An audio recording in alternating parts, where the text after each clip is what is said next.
This is modern homesteading. It's timber framing time.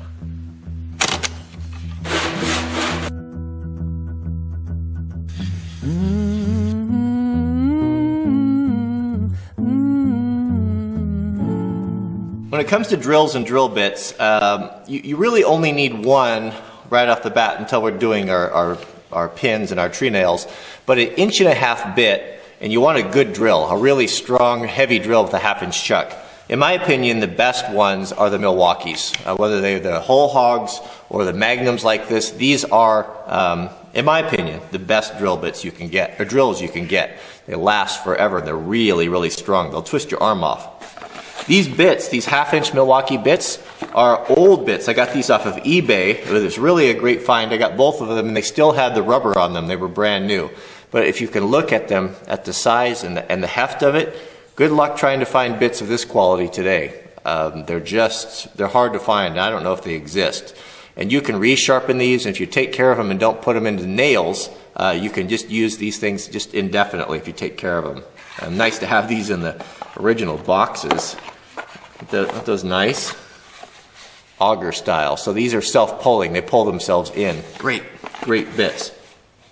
Also sharpening, we need to keep our chisels sharp, and before I get started we'll do a quick tutorial on that. A good stone. This is a Norton stone you guys have seen me use on just about everything, sharpening axes, cleaning saws. It's the 4-inch Norton, N-O-R-T-O-N, and it's got the fine India red stone on it, and then it's got a coarse on it, and this is the perfect size. This 4-inch is really usable. You'll also need some long bits, and the new bits, the bits you get at the Irwins, you get at Home Depot, they seem to be fine. I haven't had any problem with them. But depending on the size of what your pins or your tree nails are going to be, you'll need the corresponding bit. So we have a 1/2-inch bit here, an auger style long bit, which will drill the holes for our pegs. And here you can see the 1/2-inch. So 1/2-inch bit, 1/2-inch peg, 1-inch bit, 1-inch peg, so on and so forth. One other tool where you really want to take care of and spend some money on, or have a vintage one sharpened, is a proper carpenter's saw. Many of us have grabbed these, and old ones that we've had, maybe our parents had them or father had them, and started cutting with them and think, man, this is slow, and you grab a skill saw because they don't work very well. But I'll tell you what, a properly tuned and sharpened saw, these carpentry saws, you'll be amazed how efficient, how well they cut. And if you do a little search out there, there's a lot of people that still sharpen these. So if you can find a good tapered saw, a Diston or lots of the old companies, they're everywhere, and you can buy them almost any place for $5–10 and restore them, have them resharpened, have the teeth set, and take care of it. This is all you need. I'll also use a skill saw to help with squaring the edges and you know, a few other tasks. But you could get away with this for sure. And then of course a couple timber framing books.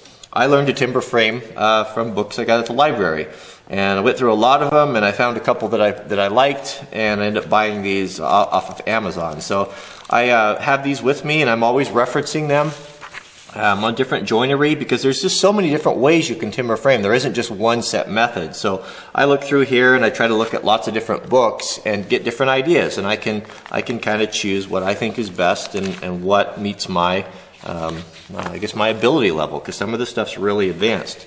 A lot of these books are going to have plans in them, so you can use the plans. It has all the cut sheets and all the joinery and everything you need to do your project, so you don't need to buy plans or anything. But these two books are pretty good. This is the timber framing book. It's got a 12x16 cabin actually in the back with all of the dimensions and everything you need. Not the best plans, actually they don't actually work, and you have to modify a few of them, but it's still a good place to start. And the Timber Framers Workbook has a little bit more advanced techniques. If you're a math guy, you can really geek out on this one.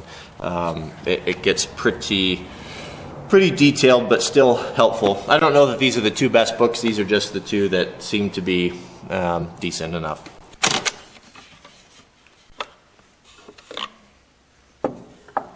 Chisels should be touched up and sharpened every couple days. If you stay on top of them, the sharpening process is really simple.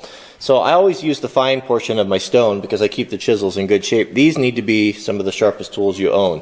I use kerosene or diesel as a way to carry away the shavings. Just get yourself a little water bottle, put a little bit in there, drill a tiny little hole, 1/8-inch hole in there, and then you can use that kind of like a little squirter. And it's really important that you keep this very straight with the bevel. Chisels are actually really easy to sharpen. You just take your time and be careful. Sharpen them like this in a radial motion and keep flat to the bevel.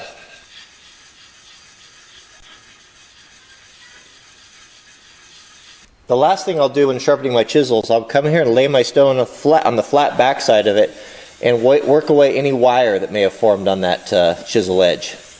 Just work that till it's nice and flat.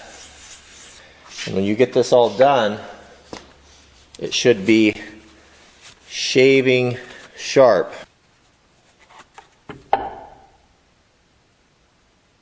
If you're going to use your skill saw to square edges and to cut and help with the joinery, it's critical that you square the fence with the blade.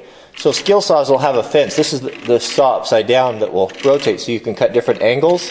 And just because this reads at 0 doesn't mean that it is. So with a speed square, you're going to loosen up this house and you're going to check this for square. You can see that that's out. You want to be sure that your square doesn't sit on one of the carbide teeth on the outside of the kerf because it's a little bit wider than the body of the blade. So come in between the teeth and square this up.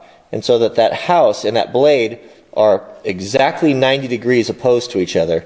And then we can tighten this up, and then we'll know that we're cutting square. This will give you nightmares, and I've fought with this in the past. I would check this every day before you start work.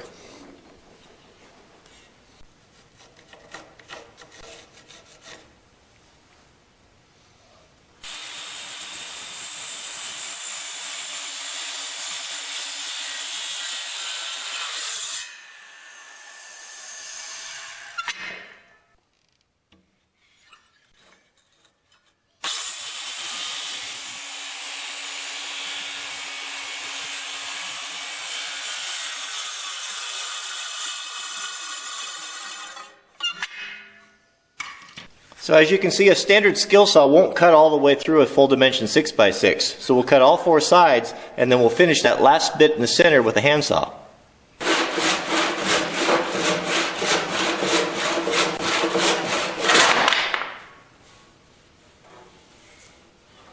So for me, one of the most difficult things to do precisely is a 90-degree cut. It's just, you have to really be careful. This is a pretty good one. We came all together with the saw. We got just a hair of a little bit right there. We'll just knock that down with the chisel, but this here is great. Well, we've got the tools out of the way. Now we're getting into the good stuff. How do I know that? Because much of it's already done. You guys are a day behind me. But I have some great content in the can, and I got a lot of progress done, and things are going to be made clear here very soon of what we have going on. So, if you enjoy this, a friendly reminder, click the thumbs up. It's a way you can support the channel. So, everything from this point forward, we're going to be getting into some great joining. We're actually going to be building something. So, it's been a long 11-part series so far, but 12th, lucky 12, is going to be the good stuff. So, if you're enjoying this, I already asked you to thumbs up. You should have already done that by now. So, we'll see you guys for part 13 or part 12 and 13 coming up. Thanks for watching.